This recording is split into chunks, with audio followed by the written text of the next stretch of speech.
Me, Diane.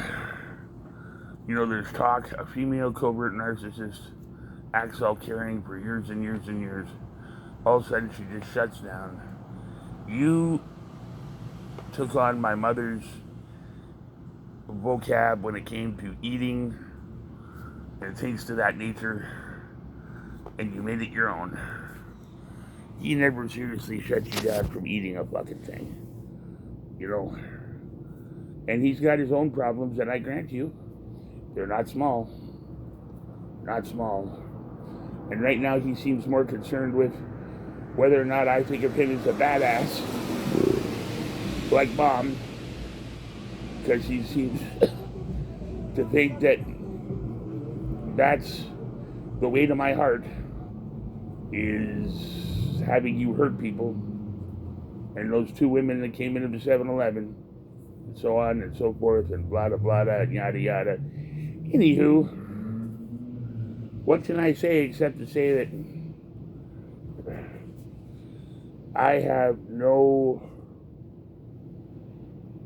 call. You know what? God decides what we owe.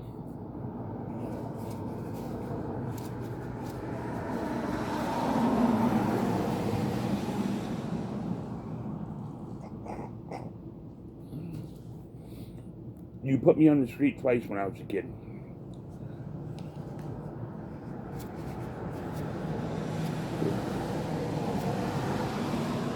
Which started all this.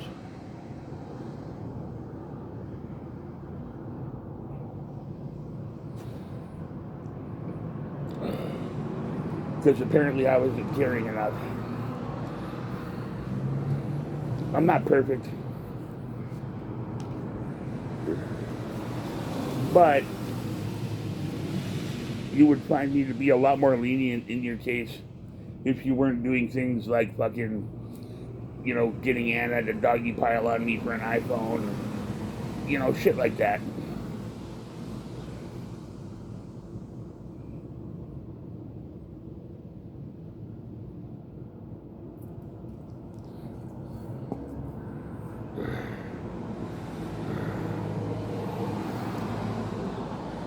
And it always seemed like I was the outsider.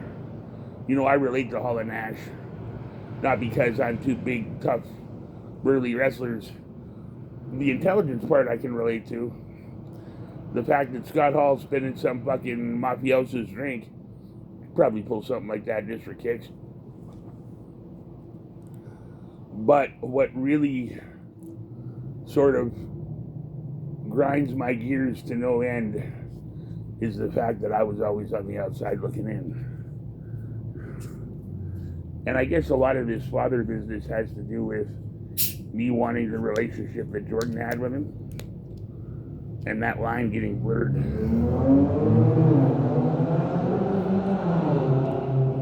So if anything, that part's a bit my fault, because I just didn't have the guts to speak up and say it was Trevor.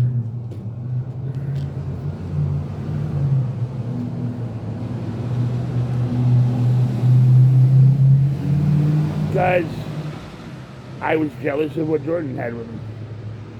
Had I known the rest of this bullshit, I wouldn't have been so jealous.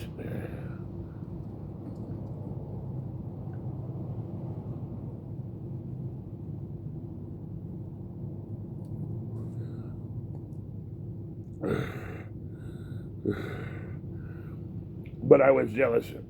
And hearing him talk like, I cheated on my wife. What the fuck is the point to that? Is it cool to cheat on your wife? You take vows so you can cheat on your wife?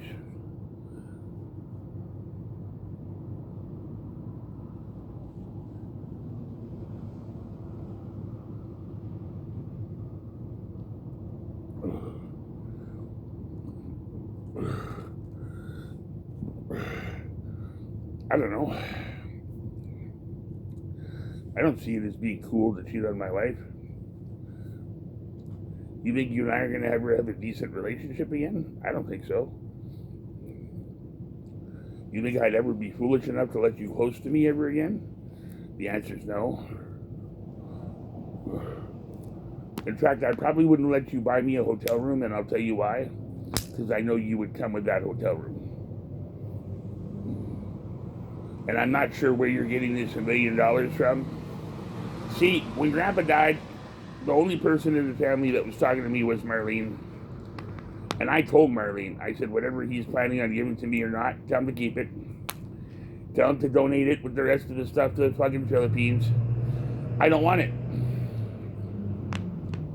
And Marlene said, you just worry about you and you let me worry about that money.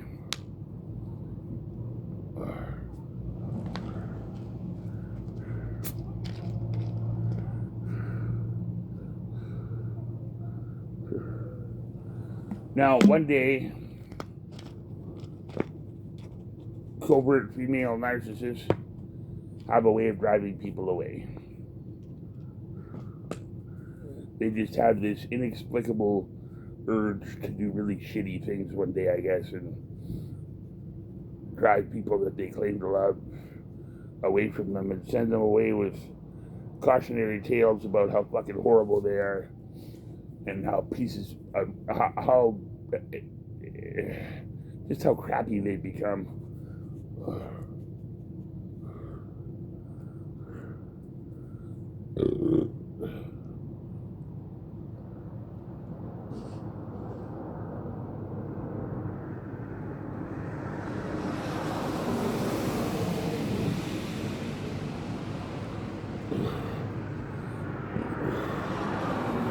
And I'm sitting here on a stoop, and I've come to the realization you want me to tell you we're even and all is forgiven. Because I guess playtime is over.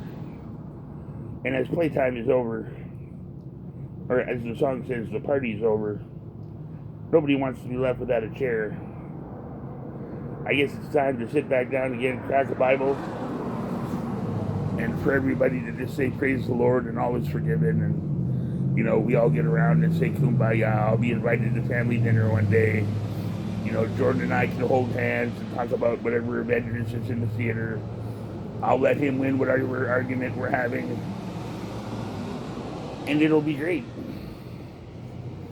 right? But you know, that can't happen anymore. That can't occur. This is not a family. This is not a family. After the decisions that have been made towards me, this is not a family. This is not even a social club. Because at a social club, you have to be paid to be treated like shit. I go home when I'm an 11-year-old kid, you know what I see? My sister, my brother-in-law, and my mother sitting there playing video games, watching comedy movies, and eating pizza.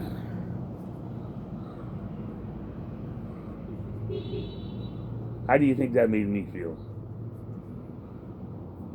I couldn't fully comprehend it at that particular point in time as to what they were doing, but I felt like dog shit. Felt like dog shit.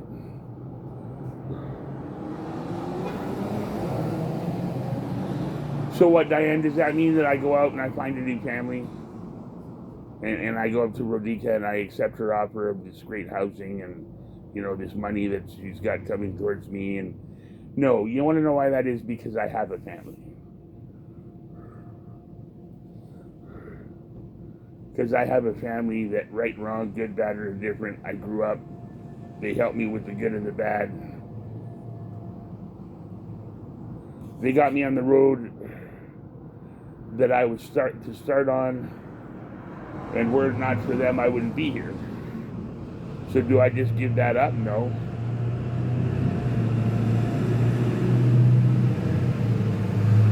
I take the lessons that I started by learning with them. I learn more, and then I keep moving forward.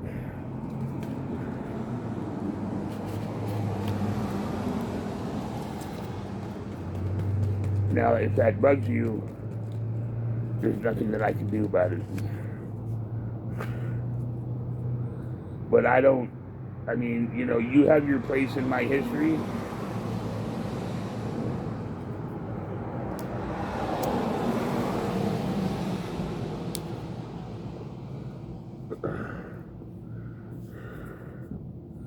And as far as that's concerned, I mean, I see I might say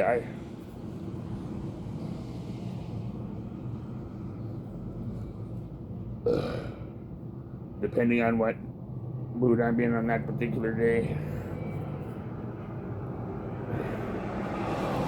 But I might say hi.